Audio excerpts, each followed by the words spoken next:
I think we find lots of common personally. I think this has been proved many times on. I hope that we are going to develop. Are always excited to see our friends in this region and welcome again.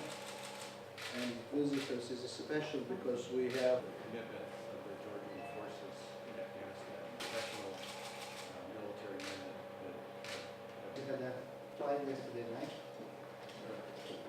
ჩვენი სტუმების ძირითადი ინტერესის საგანი გახლდათ საქართველოს სატრანსპორტო ინფრასტრუქტურა ავღანეთიდან ნატოს ჯარების გაყვანის კონტექსტში.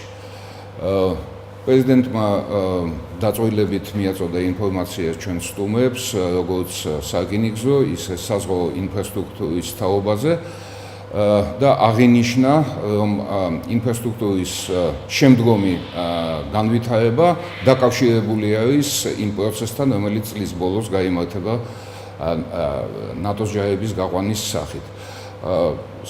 შეხვედრის მეორე ნაწილი მიეძღვნა იმ დახმარებას, რომელსაც საქართველო ელის ამერიკის შეერთებული შტატებისგან სტრატეგიული პარტნიორობის ქარტიის ფარგლებში და ნატოსთან საქართველოს შემდგომი დაახლოების ფორმატში.